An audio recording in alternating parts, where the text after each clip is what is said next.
ಎಲ್ಲರಿಗೂ ನಮಸ್ಕಾರ. ನಿಮ್ಮೆಲ್ಲರಿಗೂ ನಮ್ಮ ಚಾನಲ್ಗೆ ಆತ್ಮೀಯ ಸ್ವಾಗತ. ನೀವು ಇದೇ ಮೊದಲು ನಮ್ಮ ವಿಡಿಯೋ ನೋಡ್ತಾ ಇದ್ರೆ ಸಬ್ಸ್ಕ್ರೈಬ್ ಮಾಡ್ಕೊಳ್ಳಿ ಹಾಗೂ ವಿಡಿಯೋ ಇಷ್ಟ ಆದ್ರೆ ಲೈಕ್ ಮತ್ತು ಶೇರ್ ಮಾಡೋದನ್ನ ಮರಿಬೇಡಿ. ಋತುವಿನಲ್ಲಿ ಜಯಂತ್ ಡಾಕ್ಟರ್ ಹೇಳಿದ ಹಾಗೆ ಚಿನ್ನು ಮರಿ ಅಂದ್ರೆ ಜಾನುನ ಎಲ್ಲಾದ್ರೂ ಹೊರಗಡೆ ಕರ್ಕೊಂಡು ಹೋಗ್ಲೇಬೇಕು. ಜಾನು ಅವ್ರು ಇದಕ್ಕೂ ಒಪ್ಪಲ್ವಲ್ಲ ಅಂತ ಯೋಚನೆ ಮಾಡ್ತಾ ಇರ್ತಾನೆ.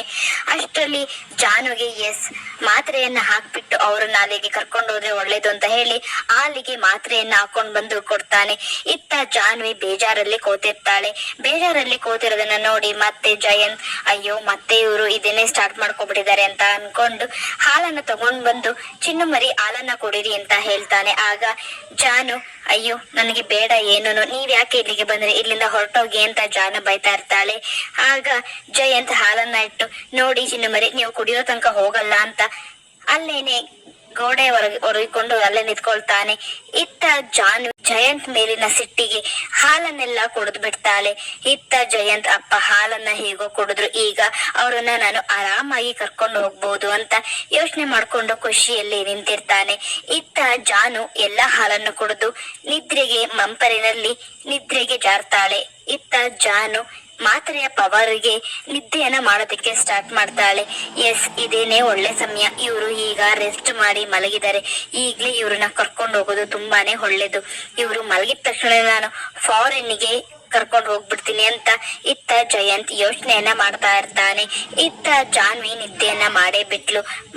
ಜಾನ್ವಿ ನಿದ್ದೆಯನ್ನ ಮಾಡಿದ ತಕ್ಷಣನೇ ಜಯಂತ್ ಅಲ್ಲಿಂದ ಜಾನುನ ಕರ್ಕೊಂಡು ಫಾರಿನ್ಗೆ ರೆಡಿಯಾಗಿ ಹೊರಟೇ ಬಿಡ್ತಾನೆ. ಇತ್ತ ಜಾನುಗೆ ಪಾಪ ಏನು ಸಹ ಗೊತ್ತೇ ಇರೋದಿಲ್ಲ.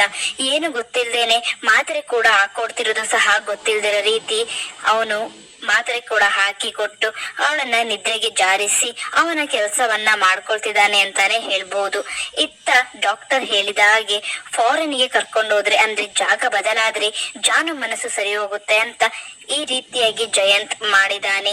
ಜಯಂತ್ ಈಗ ಫಾರಿನ್ಗೆ ಜಾನುನ ಕರ್ಕೊಂಡು ಹೊರಟೇ ಬಿಟ್ಟ ಅಂತ ಹೇಳ್ಬಹುದು. ನಂತರ ಜಾನು ಮಲ್ಕೊಂಡಾಗ ಜಯಂತ್ ಬಂದು ನೋಡಿ ಚಿನ್ನಮರಿ, ನೀವು ನನ್ ಮಾತನ್ನೇ ಕೇಳೋದಿಲ್ಲ, ಅದಕ್ಕೆ ನಾನು ಈ ರೀತಿಯಾಗಿ ಮಾಡ್ತಾ ಇದ್ದೀನಿ, ದಯವಿಟ್ಟು ಬೇಜಾರ್ ಮಾಡ್ಕೊಳ್ಬೇಡಿ, ಹಾಗೇನೆ ಈ ರೀತಿಯಾಗಿ ಮಾಡ್ತಾ ಇದ್ದೀನಿ, ನನ್ನನ್ನ ಕ್ಷಮಿಸ್ಬಿಡಿ ಅಂತ ಇತ್ತ ಜಯಂತ್ ಹೇಳಿ ಫಾರಿನ್ಗೆ ಕರ್ಕೊಂಡು ಹೋಗ್ತಾನೆ. ಈ ಕಡೆ ಸಂತೋಷ್ ಏನಿದು ತಿಂಡಿ ಎಲ್ಲ ರೆಡಿ ಮಾಡ್ತಿದ್ದೀರಾ ಅಂತ ರೂಮ್ ಇಂದ ಹೊರಗಡೆ ಬರ್ತಾನೆ. ಆಗ ಲಕ್ಷ್ಮಿ, ಭಾವನಾ ಮತ್ತು ಸಿದ್ದು ಇಬ್ರು ಕೂಡ ಫಾರಿನ್ಗೆ ಟ್ರಿಪ್ ಹೋಗ್ತಾ ಇದಾರಂತೆ, ಅದಕ್ಕೋಸ್ಕರ ನಾನು ತಿಂಡಿನೆಲ್ಲ ರೆಡಿ ಮಾಡ್ತಾ ಇದ್ದೀನಿ, ಅಲ್ಲಿ ಇದೆಲ್ಲ ಸಿಗುತ್ತೋ ಇಲ್ವೋ ಅದಕ್ಕೆ ರೆಡಿ ಮಾಡ್ತಾ ಇದ್ದೀನಿ ಅಂತ ಹೇಳಿ ಸಂತೋಷ್ಗೆ ಹೇಳ್ತಾಳೆ. ಆಗ ಸಂತೋಷ್ ಅವಳ್ದೇ ನೋಡಪ್ಪ ಅದೃಷ್ಟ ಅಂತ ಅಂದ್ರೆ ಯಾವನೋ ಬಂದ ತಾಳಿ ಕಟ್ಟ ನನ್ನ ಹೆಂಡತಿ ಅಂತ ಕರ್ಕೊಂಡು ಹೋದ, ಈಗ ನೋಡಿದ್ರೆ ಫಾರಿನ್ಗೆ ಹೋಗುವಂತಹ ಅದೃಷ್ಟ, MLA ಸೊಸೆ, ಹಾಗೇನೆ ಶ್ರೀಮಂತರು ಮನೆಗೆ ಸೇರಿರುವಂತಹ ಸೊಸೆ ಅಂತ ಇಲ್ಲಿ ಸಂತೋಷ್ ಮತ್ತೆ ಕುಕ್ಕಿ ಮಾತಾಡ್ತಾ ಇರ್ತಾನೆ. ಅದು ಲಕ್ಷ್ಮಿ ಮತ್ತೆ ಶ್ರೀನಿವಾಸ್ಗೆ ಸ್ವಲ್ಪನೂ ಇಷ್ಟನೇ ಆಗೋದಿಲ್ಲ. ಶ್ರೀನಿವಾಸ್ ಮಾತ್ರ ಏನನ್ನ ಮಾತಾಡ್ದೇನೆ ಹಾಗೆ ಕೂತಿರ್ತಾನೆ. ಆಗ ಇದೇ ಕಣಪ್ಪ ಅದೃಷ್ಟ ಅಂತ ಅಂದ್ರೆ ಯಾವನೋ ಬಂದ್ ತಾಳಿ ಕಟ್ಟಿ ಕರ್ಕೋದ, ಹೇಗೋ ನಮ್ಗೆ ಖರ್ಚು ಕಡಿಮೆ ಅಂತ ನಾವು ಸುಮ್ನಾಗ್ಬೇಕು ಅಷ್ಟೇ ಅಂತ ಸಂತೋಷ್ ಹೇಳ್ತಾನೆ. ಆಗ ಸಿಟ್ಟಿಗೆದ್ದ ಶ್ರೀನಿವಾಸ್ ಬೈಯೋದಕ್ಕೆ ಅಂತ ಹೋದಾಗ ಲಕ್ಷ್ಮಿ ಕಣ್ಸಣ್ಣೆಯಲ್ಲಿ ಬೇಡ ಅಂತ ಹೇಳ್ತಾಳೆ.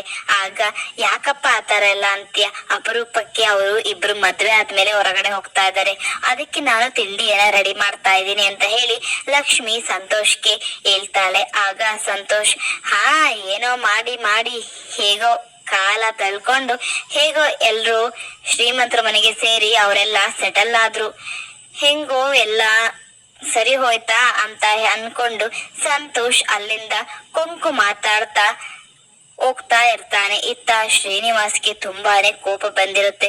ಕೋಪ ಬಂದಿದ್ರು ಕೂಡ ತಡ್ಕೊಂಡು ಸುಮ್ನೆ ಸಂತೋಷ್ ಹೋಗೋದನ್ನೇ ನೋಡ್ತಾ ಇರ್ತಾನೆ. ಲಕ್ಷ್ಮಿ ಸಂತೋಷ್ ಹೋಗಿ ಆದ್ಮೇಲೆ ಸಾಕು ಸಮಾಧಾನ ಮಾಡ್ಕೊಳ್ಳಿ, ಅವನು ಮಾತಾಡದೆ ಈ ರೀತಿಯಾಗಿ ಅಂತ ನಿಮ್ಗೆ ಗೊತ್ತಲ್ವಾ ಅಂತ ಹೇಳಿ ಲಕ್ಷ್ಮಿ ಹೇಳ್ತಾಳೆ. ಇತ್ತ ಈ ಕಡೆ MLA ಮನೆಯಲ್ಲಿ ಏನಪ್ಪ ಇದು ಇವ್ರಿನ್ನೂ ಹೊರಡ್ಲೇ ಇಲ್ವಲ್ಲ ಅಂತ ಜವರೇಗೌಡ್ರು ತುಂಬಾ ಆತುರವಾಗಿ ಹೇಳ್ತಾ ಇರ್ತಾರೆ. ಆಗ ಟೈಮ್ ಆಯ್ತು ಅಂತ ಹೇಳಿ ಇತ್ತ ಸಿದ್ದೇಗೌಡ್ರು ಮತ್ತೆ ಭಾವನಾ ಇಬ್ರು ಕೂಡ ಒಬ್ಬರ ಹಿಂದೆ ಒಬ್ಬರು ಬಂದು ನಿಲ್ತಾರೆ. ಆಗ ಜವರೇಗೌಡ್ರು ಬಾರಪ್ಪ ಬೇಗ ಬಾರ ಸಿದ್ದು, ಟೈಮ್ ಆಯ್ತು ಅಂತ ಇಲ್ಲಿ ಮರಿಗೌಡ ಕೂಡ ಹೇಳ್ತಾನೆ. ಅಲ್ಲ ಕಣೋ, ನಿನ್ಗೆ ಬೇಗ ಹೊರಡು ಅಂತ ಹೇಳಿರ್ಲಿಲ್ವಾ? ಫ್ಲೈಟ್ಗೆ ಟೈಮ್ ಆಗುತ್ತೆ ಕಣೋ, ನಿನ್ಗೆ ಅಷ್ಟು ಗೊತ್ತಾಗಲ್ವಾ ಅಂತ ಮರಿಗೌಡ ಹೇಳ್ತಾನೆ. ಆಗ ಸರಿ ಅಣ್ಣ ಹೊರಟಿದೀನಿ ಆಯ್ತು ಅಂತ ಹೇಳ್ದಾಗ ಜವರೇಗೌಡ್ರು, ನೋಡಿ ನೀವಿಬ್ರು ಮನೆ ಬಗ್ಗೆ ಏನು ಟೆನ್ಷನ್ ಮಾಡ್ಕೊಳ್ಬೇಡಿ, ನೀವು ಇಬ್ರು ಆರಾಮಾಗಿ ಹೋಗಿ ಆರಾಮಾಗಿ ಬನ್ನಿ ಅಂತ ಹೇಳ್ತಾ ಇರ್ತಾನೆ. ಆಗ ಈ ಕಡೆ ಶೈಲುಗೆ ತುಂಬಾನೇ ಹೊಟ್ಟೆ ಕಿಚ್ಚಾಗ್ತಿರುತ್ತೆ. ಹಾಗೆ ಸಿದ್ದು ತಾಯಿಗೂ ಕೂಡ ಅಯ್ಯೋ ಇದೆಲ್ಲ ಇವರಿಗೆ ಬೇಕಿತ್ತ, ನಮ್ಮವರಿಗೆ ಸ್ವಲ್ಪನೂ ಬುದ್ಧಿನೇ ಇಲ್ಲ, ಏನೋನೋ ಮಾಡಕ್ ಹೋಗ್ತಾರೆ, ನನ್ಗೆ ಒಂದು ವಿಷಯನೂ ಹೇಳ್ದಿರ ರೀತಿಯಾಗಿ ಇವ್ರನ್ನ ಕಳಿಸ್ತಾ ಇದಾರಲ್ಲ, ನಾನು ಈ ಮನೆಗೆ ಅಷ್ಟು ಬೇಡವಾದಳಾಗಿದ್ದೀನ ಅಂತ ಸಿದ್ದು ತಾಯಿ ಮನಸ್ಸಿನಲ್ಲೇನೆ ಅನ್ಕೊಳ್ತಾ ಇರ್ತಾಳೆ. ಇತ್ತ ಮರಿಗೌಡ ನೋಡಿ ಈ ಕಡೆಯಿಂದ ಆರಾಮಾಗಿ ಹೋಗಿ ಆ ಕಡೆಯಿಂದ ಆರಾಮಾಗಿ ಬಂದು ನೀವು ನಮಗೆ ಗುಡ್ ನ್ಯೂಸ್ ಅನ್ನೇ ಕೊಡ್ಬೇಕು ಆಯ್ತಾ ಅಂತ ಇಲ್ಲಿ ಮರಿಗೌಡ ಹೇಳ್ತಾ ಇರ್ತಾನೆ. ಆಗ ಅಯ್ಯೋ ಇವರಿಗೆ ಬರೀ ಇದೇ ಆಯ್ತು, ಬೇರೆಯವ್ರನ್ನ ಹನಿಮೂನಿ ಕಳ್ಸೋದು, ನಾವು ಹೋಗ್ಬೇಕು, ನಾವು ಸಂತೋಷವಾಗಿ ಇರ್ಬೇಕು ಅಂತಕ್ಕಂಥದ್ದು ಇವರಿಗೆ ಯಾವಾಗ ಬರುತ್ತೋ ಏನೋ, ಎಲ್ಲ ನನ್ನ ಕರ್ಮ ಅಂತ ಶೈಲು ಮನಸ್ಸಿನಲ್ಲೇ ಅನ್ಕೊಂಡು ಹೊಟ್ಟೆಗಿಚ್ಚನ್ನ ಪಡ್ಕೊಳ್ತಾ ಇರ್ತಾಳೆ. ಇತ್ತ ಸಿದ್ದು ಮತ್ತೆ ಭಾವನಾ ಇಬ್ರು ಕೂಡ ಸಂತೋಷದಿಂದಾನೇ ಇರ್ತಾರೆ. ಸಿದ್ದು ಕೂಡ ನನ್ನ ಜೊತೆ ಭಾವನಾ ಮೇಡಮ್ ಅವರು ಬರೋಕ್ ಒಪ್ಕೊಂಡಿದ್ದಾರ, ಇದೆಲ್ಲ ನಿಜನಾ ಅಂತ ಮನಸ್ಸಿನಲ್ಲೇ ಅನ್ಕೊಳ್ತಾ ಇರ್ತಾನೆ.